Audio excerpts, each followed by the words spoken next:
नमस्कार, स्वदेश न्यूज की खास पेशकश काउंटिंग का काउंटडाउन में आप सभी का स्वागत है। मैं हूं आपके साथ राखी। 5 राज्यों में इलेक्शन के बाद मतगणना की तैयारी पूरी कर ली गई है। मध्य प्रदेश, राजस्थान, छत्तीसगढ़, तेलंगाना में चुनाव की मतगणना होगी, तो वहीं मिजोरम में 4 दिसंबर को काउंटिंग होगी। बात मध्य प्रदेश की करें तो यहां सुबह 8 बजे से 52 जिला मुख्यालयों पर मतगणना होगी। राज्य में मतगणना की पूरी तैयारी कर ली गई है। मतगणना स्थल पर सुरक्षा की दृष्टि से सीसीटीवी कैमरे लगाए गए हैं। मतगणना केंद्र में प्रवेश के बाद किसी को बाहर आने की अनुमति नहीं रहेगी। अगर किसी कारण से बाहर आए तो उन्हें फिर अंदर प्रवेश नहीं मिलेगा। मतगणना केंद्र में बिना आईडी के किसी को भी प्रवेश नहीं दिया जाएगा। 4 राज्यों के चुनावों की मतगणना रविवार सुबह 8 बजे से शुरू होगी। हर किसी व्यक्ति को इसका इंतजार है, लेकिन नतीजों से पहले आए एग्जिट पोल के बाद से ही राजनीतिक दलों की सक्रियता और बयानबाजी भी अचानक से बढ़ गई है। बात छत्तीसगढ़ की करें तो यहां भी मतगणना को लेकर सभी जिलों में तैयारियां पूरी कर ली गई हैं। रायपुर में मतगणना को लेकर निर्वाचन आयोग की तैयारी पूरी है। स्ट्रांग रूम के बाहर कड़ी सुरक्षा व्यवस्था के लिए जवानों की ड्यूटी लगाई गई है। कलेक्टर समेत कई अधिकारी पहुंचे हैं। आपको बता दें कि सेजबहार स्थित स्ट्रांग रूम सुरक्षा के साथ कल होने वाली मतगणना को लेकर जायजा लिया है। एजेंट, प्रत्याशी समेत अधिकृत लोगों को 3 लेयर की सुरक्षा से होकर गुजरना होगा। उधर राजस्थान में भी सभी 199 विधानसभा क्षेत्रों की मतगणना की जाएगी। कुल मिलाकर कहा जा सकता है कि सभी प्रत्याशियों की किस्मत का फैसला कल होने वाला है। तो काउंटडाउन शुरू हुआ है काउंटिंग का, और निश्चित तौर पर इसके साथ साथ कहना चाहिए कि जो राजनीतिक दल हैं, जो प्रत्याशी हैं, उनकी दिल की धड़कन भी धीरे धीरे से तेज हो रही होगी। और इसलिए भी क्योंकि जो दिन है रविवार का बेहद महत्वपूर्ण और खास है, क्योंकि कहते हैं ना कि 5 साल के लिए आपका भविष्य जो है वो तय हो जाएगा कि आखिरकार किसकी सरकार बननी है। प्रत्याशी जिस पार्टी का होगा उसके लिए तय हो जाएगा कि उनका क्या होना है। मुझे लगता है कि अब ये काउंटडाउन शुरू हो चुका है और सभी को मतलब आम लोगों के साथ भी जो राजनीतिक दल हैं उनकी तो बात ही अलग है, इसका इंतजार है और उस मतगणना के शुरू होने का सभी को इंतजार है। और इस वक्त आपको बता दें कि न्यूज हेड डिजिटल अनिरुद्ध सुनाने हमारे साथ जुड़ गए हैं। अनिरुद्ध, जिस तरीके से 4 राज्यों के अभी नतीजे आने हैं और 4 तारीख को मिजोरम के नतीजे आने, लेकिन तैयारियां जो हैं वो पूरी कर ली गई हैं। सुरक्षा व्यवस्था चाक चौबंद है। राजनीतिक दलों की मैं बात करूं, जब से एग्जिट पोल आया बड़ी एक बयानबाजी तेजी से देखने को मिली है। अभी भी उनका ये भरोसा है कि कहीं ना कहीं हमारी जीत होगी। दोनों का अपना अपना ये दावा है, लेकिन कुल मिलाकर रविवार को सुबह 8 बजे के बाद जो तस्वीरें आएंगी वो सब कुछ साफ कर देंगी। क्या तैयारी है रविवार को मतगणना को लेकर, और निश्चित तौर पर जो एक माहौल देखने को मिला एग्जिट पोल के बाद भी, वोटिंग के बाद भी, क्या माहौल देखते हैं?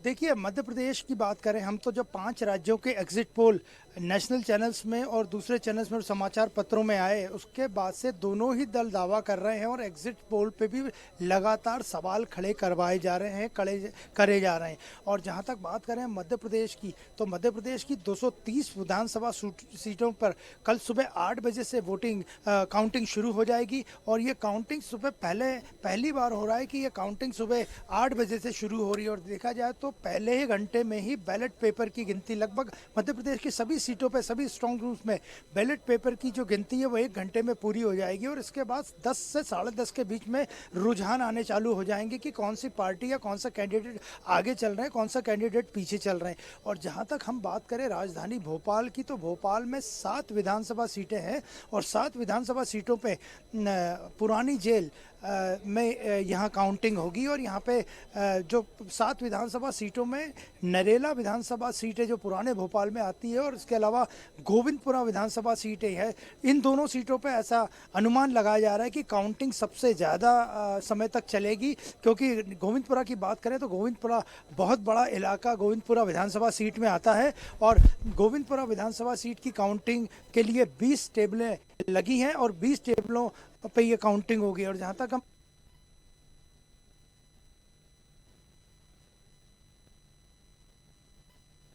राज्य सरकार में मंत्री भी हैं,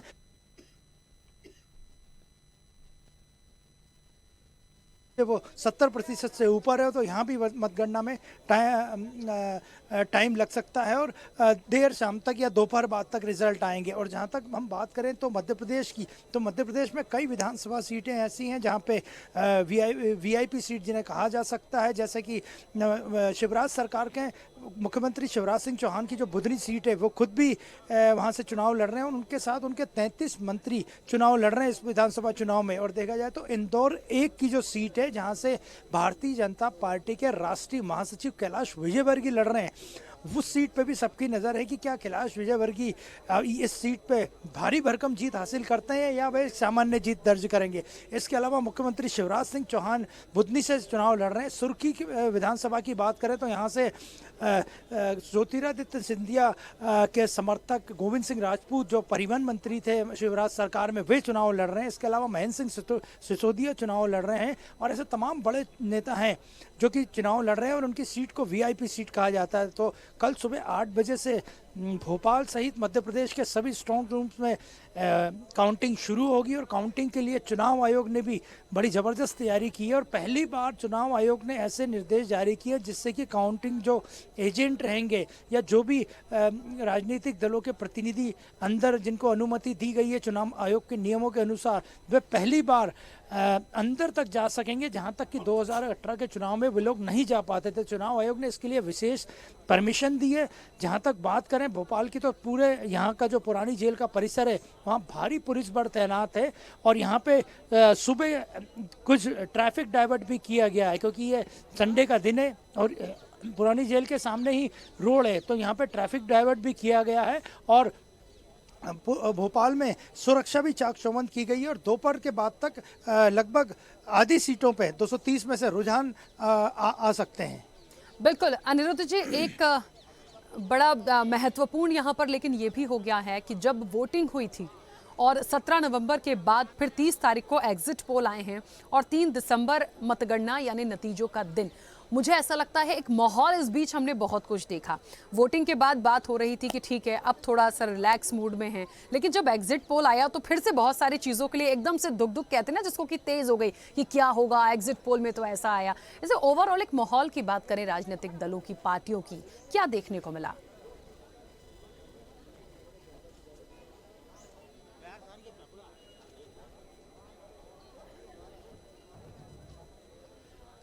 देखिए, जहाँ तक पॉलिटिकल पार्टीज़ की मध्य प्रदेश की बात करें तो भोपाल में पीसीसी के सामने, प्रदेश कांग्रेस कमेटी के सामने एक बड़ा सा पूर्व मुख्यमंत्री कमलनाथ का कटआउट लगा दिया गया है। मतलब कांग्रेस के और उनके समर्थकों को पूरी उम्मीद है कि आने वाले जो चुनाव परिणाम है वो उनके पक्ष में जाएंगे, लेकिन भारतीय जनता पार्टी में अभी इस तरह की कोई तैयारी नहीं है। हालांकि मुख्यमंत्री शिवराज सिंह चौहान खुद एग्जिट पोल पे अपनी बयान दे चुके हैं। इसके अलावा पार्टी के जो प्रवक्ता हैं उनका यही कहना है कि हमारा एग्जिट पोल कोई दूसरा तय नहीं करेगा, जनता तय करेगी कि भारतीय जनता पार्टी का एग्जिट पोल क्या होगा और भारतीय जनता पार्टी की जीतेगी या उसे सफलता मिलेगी या नहीं मिलेगी। लेकिन कांग्रेस पार्टी की बात करें तो कांग्रेस में पीसीसी के सामने एक विशाल कटआउट लगा दिया गया है और उसमें पूर्व मुख्यमंत्री कमलनाथ का एक बड़ा पोस्टर लगाया गया। और जहां तक बात करें अनिरुद्ध जी, मैं बीच में आपको रोकूंगी, वापस आती हूं आपके पास। इस वक्त आपको बता दें कि राजस्थान से स्टेट हेड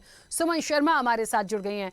सुमन, जिस तरीके से राजस्थान की मैं बात करूं और बात वही आती है कि एक तो वोटिंग हुई, वोटिंग के बाद थोड़ा सा रिलैक्स मूड में आए सब लोग, उसके बाद एग्जिट पोल ने फिर से धड़कनें तेज कर दी।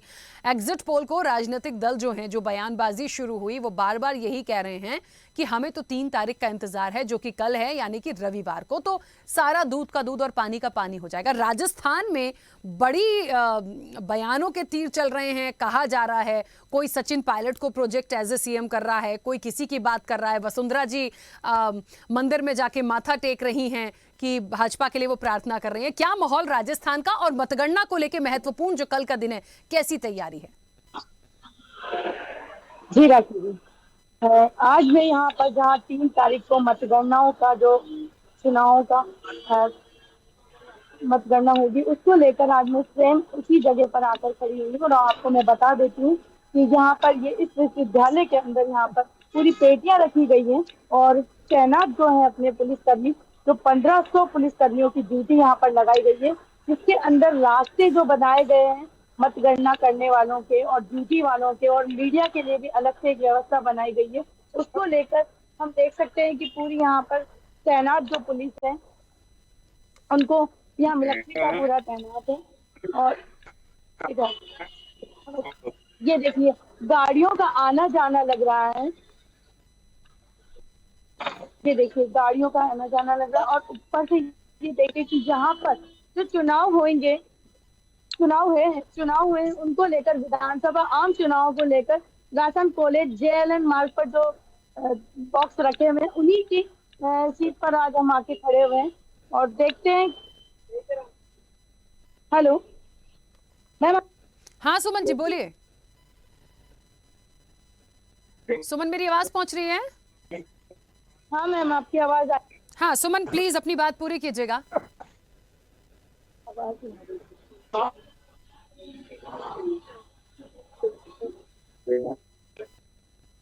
ठीक है सुमन, माहौल की बात करूं राजस्थान में, क्या इस बार जनमत दिखता है? जनता का मन, माहौल वोटिंग के बाद, एग्जिट पोल के बाद क्या लगता है?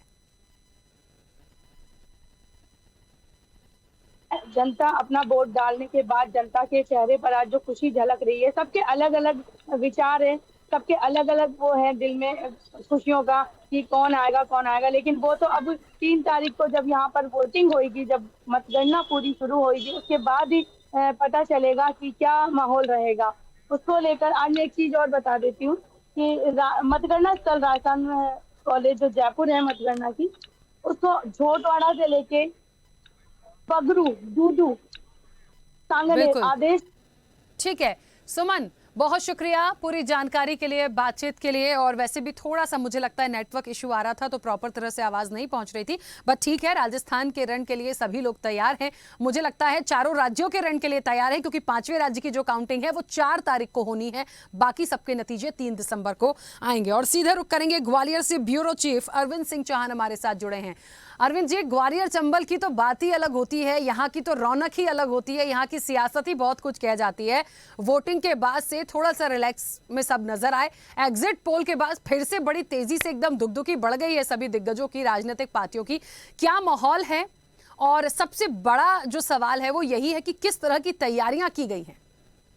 आपको देखिए कि ग्वालियर अंचल 2018 में ही जो सुपर यहाँ पर रहा है और इस बार 2023 में भी ऐसे हुआ है। 2020 की बात करें जब उपचुनाव थे तब भी ग्वालियर अंचल को का एक बड़ा महत्व पूरे मध्य की राजनीति में रहा है, क्योंकि मतगणना होने वाली है, कुछ ही घंटे बचे हैं और कहीं न कहीं पूरी तैयारी यहाँ पर कर ली गई। जिस पर हम यहाँ पर खड़े हैं डिग्री कॉलेज में, आप तो हमारे पीछे देख रहे होंगे कि पूरी फोर्स यहाँ पर लगाई गई है। लगभग 1000 पुलिसकर्मी यहाँ पर रहेंगे और 1000 पुलिसकर्मी के साथ साथ प्रशासन की भी यहाँ कलेक्टर साथ खुद यहाँ पर रहेंगे, एसपी यहाँ पर रहेंगे, इस पर बहुत सारे अधिकारी यहाँ पर हैं, वो यहाँ पर रहेंगे। इस वक्त हम आपसे बात करवाते हैं रक्षक निरीक्षक कैसे देखते हैं पूरी जो कहीं भी सुरक्षा की व्यवस्था की बात होती है, आप लाइव देखना चाहेंगे तो कहीं ना कहीं देखा जाता है कि लाइन की जिम्मेदारी बढ़ जाती है, आप लोगों की जिम्मेदारी बहुत बढ़ जाती है।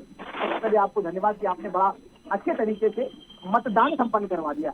उम्मीद करते हैं कि हम मतगणना भी बहुत से संपन्न होगी। बिल्कुल, जैसा हम लोगों ने सफलतापूर्वक संपन्न कराया है वैसा ही अधिकारियों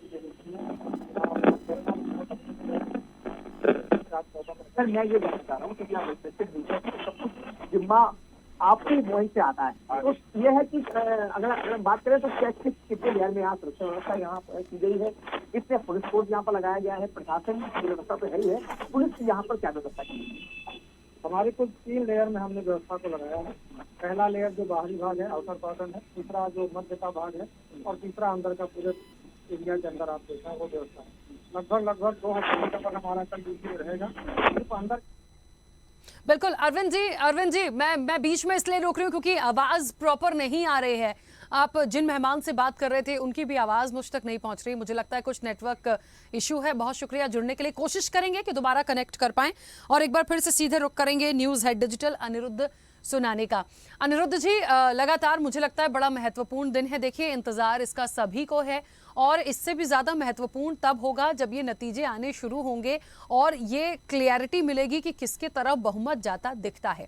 लेकिन जो तैयारियों की बात थी, कुछ खबरें ऐसी भी आई थी जहां पर डाक मतपत्र जो होते हैं उनके लेके काफ़ी बवाल सा देखा गया इन तमाम चीज़ों के पीछे। तो इन सब तमाम चीज़ों को ध्यान में रखते हुए क्या उस तरह से व्यवस्थाएं हैं जो लोग वहां पर पहुंचेंगे, या जिस तरीके से एक सुरक्षा व्यवस्था तैनात की गई है, जो एंट्री लोगों के लिए रखी गई है, जो राजनीतिक पार्टियां उनके लिए भी, क्या पूरी व्यवस्था दुरुस्त है? कहीं कोई ऐसी दिक्कत परेशानी की चीज़ें तो नहीं होंगी? क्योंकि आप नज़दीक से उन चीज़ों को देख रहे हैं, वहाँ कई लोगों से आपने बात भी की होगी जो वहाँ तैनात है।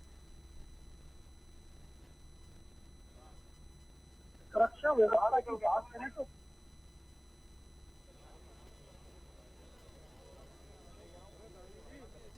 तक सुरक्षा व्यवस्था की बात करें तो भोपाल की पुरानी जेल में इस वक्त बड़ी तादाद में पुलिसकर्मी मौजूद हैं और ये वही पुलिसकर्मी है जो स्ट्रांग रूम और उसके आसपास की पूरी सुरक्षा व्यवस्था संभालेंगे।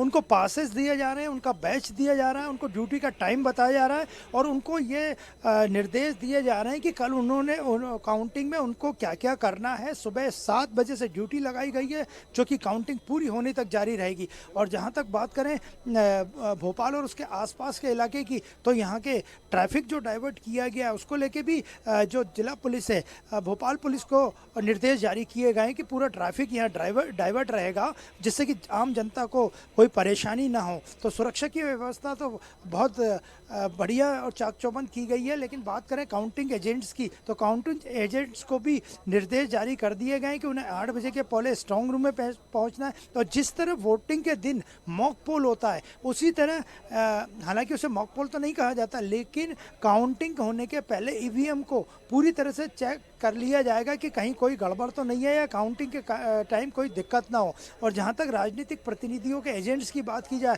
तो उन्हें भी पासेस जारी कर दिए गए, उन्हें निर्देश दे दिए गए कि उन्हें कहां तक जाना है, स्ट्रांग रूम में उन्हें कहां तक पहुंचना है। स्ट्रांग रूम में हर घंटे में चुनाव आयोग जो पोलिंग एजेंट्स रहेंगे उनको उनकी टेबलों की जानकारी और उनकी विधानसभा सीट की जानकारी देंगे। तो कुल मिला के देखा जाए तो यहाँ भोपाल में तो बड़ी चाक चौबंद व्यवस्था और इसी तरह की व्यवस्था प्रदेश के 50 से ज़्यादा जिलों में की गई है। और हम आपको विजुअल दिखाते हैं, आप देखिए ये भोपाल का मतगणना स्थल है जहाँ पे भोपाल की 7 विधानसभा सीटों की वोटिंग होगी। और जिन 7 विधानसभा सीटों की वोटिंग होगी उसमें गोविंदपुरा, नरेला, भोपाल मध्य, दक्षिण पश्चिम, बैरसिया, ये हुजूर, ये विधानसभा सीटें शामिल हैं जिन पे गिनती होगी। और आप देखिए ये पुलिसकर्मी, यहाँ बड़ी तादाद में पुलिसकर्मी मौजूद हैं और वही पुलिसकर्मी है जिनकी ड्यूटी चुनाव में लगाई गई है। और आप देख सकते हैं कि ये अधिकारी हैं जो कि निर्देश जारी कर रहे हैं, लिस्ट बन रही है कि किसकी ड्यूटी यहाँ पे लगनी है, किसे कहाँ ड्यूटी करनी है। और चुनाव आयोग के निर्देश का पूरा पालन न केवल पोलिंग एजेंट्स करेंगे, मतगणना में अधिकारी जुटे हैं वो करेंगे, बल्कि पुलिस को भी जो चुनाव आयोग की गाइडलाइन है वो दी गई है कि किस तरह यहाँ पे पूरा कामकाज होना है और किस तरह से सुरक्षा व्यवस्था रखी जाएगी। हालांकि जब रुझान आने चालू होंगे। अनिरुद्ध जी ठीक है, वापस आऊंगी आपके पास। इस वक्त रायपुर से संवाददाता शशिकांत साहू हमारे साथ जुड़ गए हैं। शशिकांत, मतगणना को लेकर कुछ घंटे ही रह गए हैं, क्या माहौल है, किस तरह की तैयारियां की गई हैं, और एक पूरे माहौल की बात करूं तो क्या रायपुर में चल रहा है?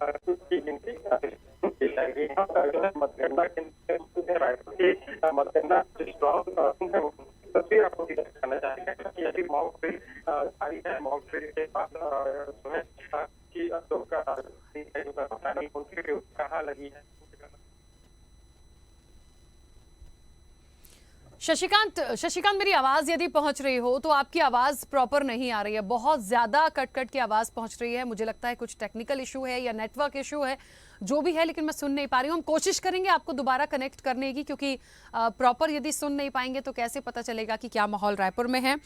इस वक्त आपको सीधे लिए चलते हैं, चलिए जबलपुर, जहां से संवाददाता सोमनाथ मिश्रा हमारे साथ जुड़े हैं। सोमनाथ जी, जबलपुर का क्या नजारा है, क्या तैयारियां हैं और क्या माहौल देखने को मिल रहा है?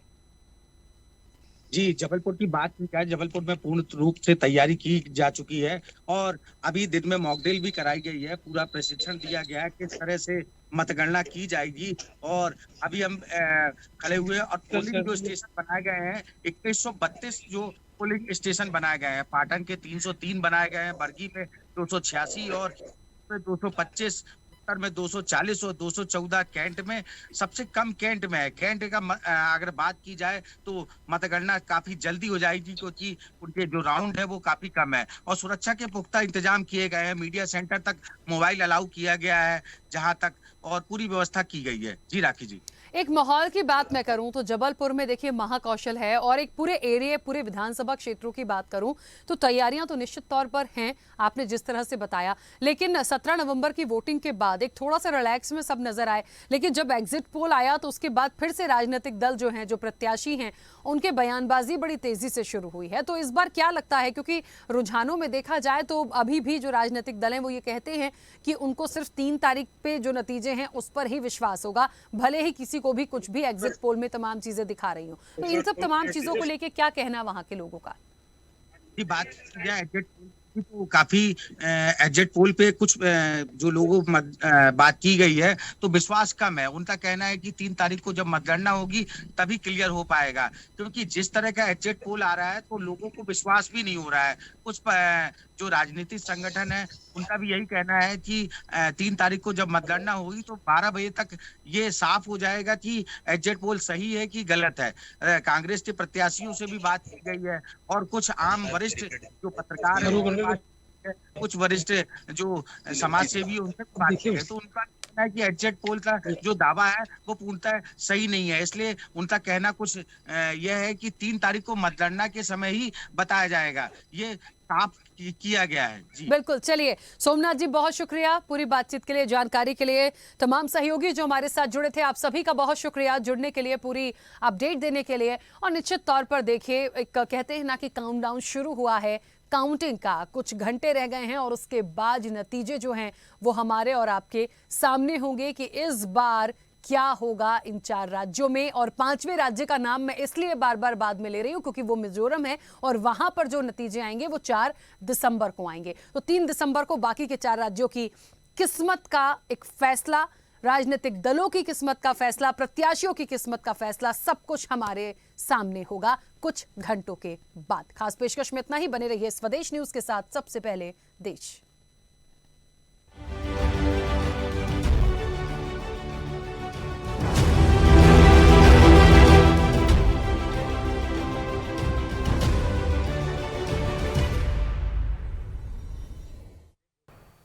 ऐसे ही वीडियोस के लिए लाइक करें, शेयर करें, फॉलो करें। YouTube पर जाकर सब्सक्राइब कर बेल आइकन दबाना ना भूलें और ताजा अपडेट्स के लिए swedeshlive.com पर जरूर जाएं।